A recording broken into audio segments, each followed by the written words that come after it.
আমার সহপাঠী এবং জুনিয়র ভাই ও বোনেরা পেশেন্ট কেয়ার এবং কেয়ার গিভার যারা আছে এদেরকে ক্লিনিক্যাল প্র্যাকটিস এবং ইন্টার্নি করতে দেওয়া যাবে না।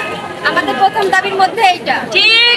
তারপরে হচ্ছে যে স্টাফদেরকে স্টুডেন্টের সাথে ভালো ব্যবহার করতে হবে। নাইট ডিউটিতে স্টুডেন্টের উপর একা দায়িত্ব ছেড়ে দেওয়া যাবে না। নাইট ডিউটি চলাকালীন আমাদের স্টুডেন্টদের যারা আমরা মেয়ে নার্স আছি এদেরকে আমাদেরকে নিরাপত্তার ব্যবস্থা রাখতে হবে এবং এএনসি মানে এন্টিনেটাল কেয়ার যেখানে গর্ভবতী মায়েদেরকে বিভিন্ন রকম সেবা প্রদান করা হয় এবং ওষুধের ব্যবস্থা আছে সেখান থেকে দুর্নীতি বন্ধ করতে হবে।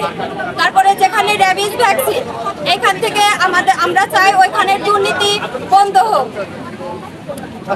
আমাদের স্টাফদের স্টুডেন্টদেরকে কাজ শেখানো হবে। তাছাড়া স্টুডেন্টের উপরে কোনো রকম দায়িত্ব দিয়ে নিজে বসে থাকা যাবে না। স্টুডেন্টের সাথে কাজ করতে হবে এবং স্টুডেন্টরা ভুল করলো কিনা সেগুলো স্টাফদের নিজ দায়িত্ব নিয়ে দেখতে হবে। তাছাড়া যখন আমাদের ঈদের সময় হিন্দুদেরকে ছুটিতে দেওয়া হয় না, হিন্দুদের ছুটির পরিবর্তে ক্লিনিক্যাল প্র্যাকটিসের জন্য হসপিটালে কিংবা ইনস্টিটিউটে রেখে দেওয়া হয়। হিন্দুদের মাধ্যমেই তখন হসপিটাল চালানো যাবে না। হিন্দু স্টুডেন্টরাও মুসলমানদের সাথে ঈদের ছুটি পাবে।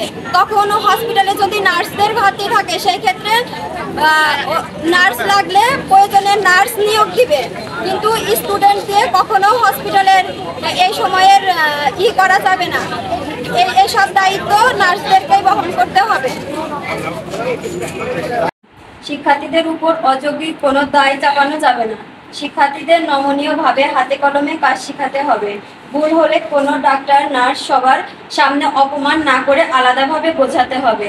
সিকরুম সম্পর্কে সকলকে অবহিত করতে হবে। হাসপাতাল থেকে দুর্নীতি দূর করতে হবে। স্টুডেন্টের কাছে কোনো কিছু হস্তান্তর দেওয়া যাবে না।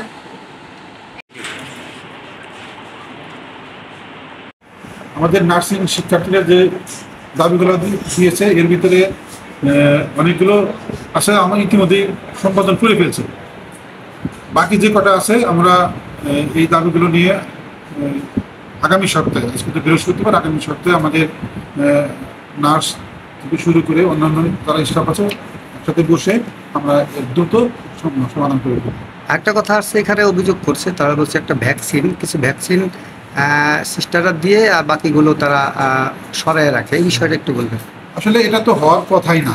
একটা ভ্যাকসিন নির্দিষ্ট সংখ্যক আমরা ক্লায়েন্টকে দিই বা রুগীকে দিই, এটা থেকে একটু একটু বেশি বাঁচিয়ে রেখে জমা করা, এটা তো আসলেই আমি প্রথম জানলাম।